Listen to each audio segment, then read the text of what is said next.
국경을 넘은 또 한 쌍의 톱스타 커플 한류 스타 송승헌 씨와 중국의 유혁비 씨의 열애 소식으로 한중 양국이 들썩였습니다. 중국의 여심을 사로잡은 한류 스타들의 매력은 과연 어떤 것일까요? 스포츠 동아 윤효수 기자와 함께 소식 알아보겠습니다. 안녕하세요. 네, 송승헌 씨와 유혁비 씨 두 사람의 열애 인정이 지난 한 주 연예계를 아주 뜨겁게 달궜습니다. 네, 두 사람이 영화를 찍으면서 만나게 됐죠? 네, 그렇습니다. 제3의 사랑이라는 작품입니다. 우리 영화 내 머릿속의 지우개 그리고 포화 속으로를 연출한 이재한 감독의 신작이고요. 중국 영화입니다.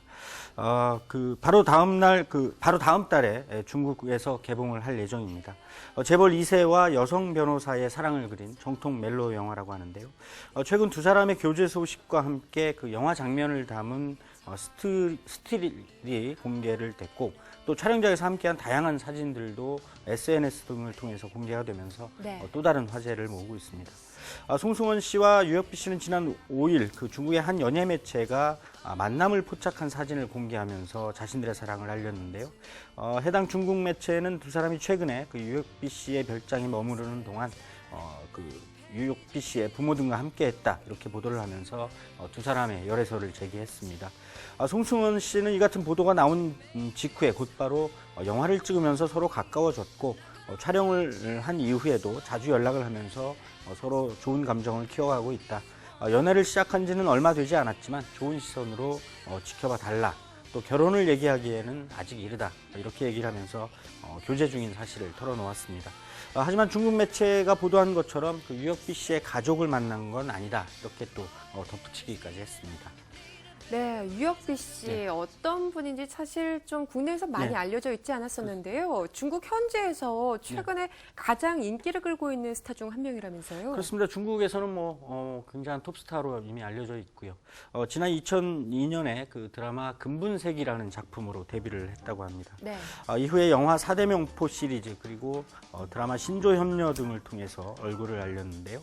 2011년에는 영화 천녀유혼의 그 리메이크작에 출연을 하면서 제2의 왕조연으로 불리고 있습니다. 당시 우리나라를 찾아서 프로모션 활동을 펼치면서 특히 그 아름다운 외모로 많은 이들의 눈길을 모았습니다. 일부에서는 현재 조미 씨 그리고 판빙빙, 탕웨이와 함께 중국의 4대 미녀로 이 유혁비 씨를 꼽고 있기도 합니다. 한류 스타 이민호 씨와 함께 그 광고 모델을 한 적도 있고요. 또 가수 겸 연기자 비와는 지난해 영화 노수홍환에서 호흡을 맞추기도 했다고 합니다. 최근에 송승헌 씨와 교제 사실이 알려지면서 유혁비의 가족, 특히 아버지에 관한 얘기도 큰 화제가 되고 있는데요. 무려 10조 원대의 재산가이고 중국에서 손꼽히는 그런 자산가이다. 이런 소식이 알려졌습니다. 하지만 아직은 정확히 알려진 바는 없는 것 같습니다. 예, 이번 열애 인정을 계기로 송승헌 씨의 이제 재산, 여기에 대해서도 굉장히 관심이 집중이 됐는데요. 더 나아가서 두 사람이 좀 결혼을 할 가능성이 있는 것이 아니냐, 이런 전망들도 나오고 있어요. 네, 그렇습니다. 송승헌 씨는 현재 서울 강남에 한 건물을 소유하고 있고 그 가치는 상당한 것으로 알려지고 있습니다. 한국뿐 아니라 그동안 일본과 중국 등 그 해외에서도 명성이 높았던 만큼 많은 수입을 통해서 그 재테크를 한 덕분이다 이렇게 볼 수가 있겠습니다. 송승헌 씨는 올해 만으로 39살입니다. 결혼 적령기를 넘긴 나이인데 그만큼 결혼 이야기가 나올 수밖에 없겠습니다. 마침 송승헌 씨는 지난달 말에 그 배용준, 박수진 커플의 결혼식에 하객으로 초청을 받아서 참석을 했는데요. 이 커플과 함께 촬영한 사진을 공개해서 눈길을 모았습니다. 최근에는 주연 영화 미스와이프의 개봉을 앞두고 열린 시사회에서 그 배용준 씨의 결혼 과정을 지켜보면서 상당히 부러웠다. 그리고 나도 결혼하고 싶다 이런 생각을 많이 했다 이렇게 밝히기도 했습니다. 유혁비 씨는 올해 28살인데요. 두 사람이 11살의 나이 차이를 극복하고 사랑을 이어가고 있다는 점에서도 결혼에 관한 그런 가능성이 조심스럽게 점쳐지고 있습니다. 네, 그렇군요. 송승헌 씨가 또 다른 중국 영화에 출연할 예정이라고요. 점점 더 이제 활동 영역을 넓혀가는 것 같은 느낌이 들거든요. 네, 그렇습니다. 송승헌 씨가 출연 중인 또 한 편의 중국 영화가 있는데 바로 대폭격이라는 작품이고요. 무려 제작비 규모가 1,000억 원에 달하는 그런 전쟁 블록버스터 영화라고 합니다. 특히 할리우드 스타 브루스 윌리스와 함께 호흡을 맞추고 있어서 더욱 눈길을 모으는데요. 2차 세계대전을 배경으로 해서 다국적 군사들이 벌이는 치열한 전투 상황을 그리는 대장 영화입니다. 송승헌 씨는 한국인 파일럿 역으로 카메라 앞에 나선다고 합니다. 또 현재 그 엄정화 씨와 함께 주연한 한국 영화 미스 와이프의 개봉을 기다리고 있기도 한데요.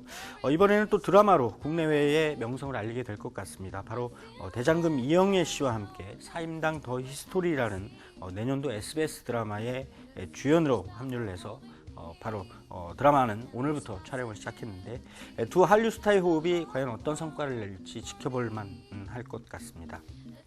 예, 송승헌 씨 외에도 우리 스타 중에 김수현 씨나 이민호 씨 같은 경우는 중국에서 굉장히 뜨거운 관심을 받고 그렇습니다. 있어요. 이렇게 한류 스타들, 특히 남자 스타들한테 이렇게 이목이 집중되는 이유가 있을까요? 물론 이들이 출연한 그동안의 영화나 드라마 같은 작품의 흥행, 작품의 인기에서 찾을 수가 있겠죠. 하지만 그 속에서 이들 남자 스타들이 중국 여성 시청자나 관객에게 그 판타지를 제공해주는 캐릭터의 맛을 제대로 살려냈다. 이런 점이 더 중요한 것 같습니다. 김수현 씨의 경우에는 별에서 온 그대에서 그 전지현 씨가 위험에 빠지는 순간 그 마치 기적처럼 나타나서 그를 구해내는 모습으로 많은 여성 시청자의 사랑을 받았습니다. 네. 또 드라마 상속자들의 이민호 씨나 미나미 시네오의 장근석 씨, 역시 또 별에서 온 그대의 박혜진 씨 등도 각기 엇비슷한 캐릭터로 중국의 그 젊은 여성 시청자를 사로잡았다, 이런 평가를 받고 있는데요. 물론 이들이 지닌 호감 가는 외모도 큰 그 몫을 한다, 이렇게 볼 수도 있습니다. 특히 그 짙은 눈썹과 뚜렷한 이목구비가 중국 시청자들에게 상당히 강렬한 인상을 남기고 있다는 분석이 많은데요. 이런 그 중국인들이 느끼고 있는 호감 위에서 스타들은 그 중국판 SNS라고 할 수 있는 웨이보 등을 통해서 또 현지 팬들과 굉장히 활발하게 소통을 하고 있기도 합니다. 바로 친근한 스킨십을 나누는데 이 한국 스타들만큼 적극적인 연예인들도 없다, 이런 뜻인데요. 팬들은 웨이보를 통해서 스타와 팬은 하나다라는 어떤 공동체 의식 속에서 이 스타들에 대한 애정을 더욱 키워나가고 있는 것 같습니다. 예, 중국 내에서 우리 한류 스타들의 인기 참 대단합니다. 이런 상승 기류 속에서 앞으로 또 한중 커플들이 더 안 나오리라는 보장은 없거든요. 사실 더 많지 않을까 싶은데요. 그동안 송승헌, 류혁비 씨 커플에 앞서서 탕웨이, 김태용 감독 커플, 또 채림, 가오츠치 커플 등 그 한국과 중국에서 인정받는 스타 커플들이 잇따라 등장을 하고 있습니다. 모두 작품을 함께하면서 사랑을 싹 틔운 이들인데요. 김태용 감독과 탕웨이 씨 부부는 2009년에 영화 만추의 감독과 주연 배우로 만나서 작년 8월 결혼에 골인을 했습니다. 또 연기자 채림, 가오츠치 부부 역시도 2013년 중국 CCTV 드라마인 이씨 가문에서 부부로 호흡을 맞췄는데 작년 10월에 실제로 부부가 됐습니다. 현재 영화나 드라마, 나아가서 예능 프로그램 같은 그 한중 합작 콘텐츠를 제작하는 그런 사례가 급격히 늘어나고 있는 상황인데요. 그만큼 앞으로 양국의 많은 남녀 스타들이 이런 합작 무대에 나설 기회가 함께 많아진다, 이런 의미이기도 합니다. 그래서 그에 비례해서 사랑의 결실을 맺을 그럴 가능성도 앞으로 많아지지 않겠느냐, 이런 가능성이 나오고 있습니다. 네, 한국과 중국을 오가며 활동하는 스타들이 늘고 있고 또 대중문화계의 교류가 점차 늘다 보니 이렇게 국제 커플이 점점 더 늘고 있는 것 같은데요. 예, 말씀하신 것처럼 앞으로 자주 더 이 한중 커플 탄생 소식이 들려오지 않을까 싶네요. 기대해 보겠습니다. 오늘 이야기 여기서 줄일게요. 지금까지 윤여수 기자와 함께했습니다. 고맙습니다.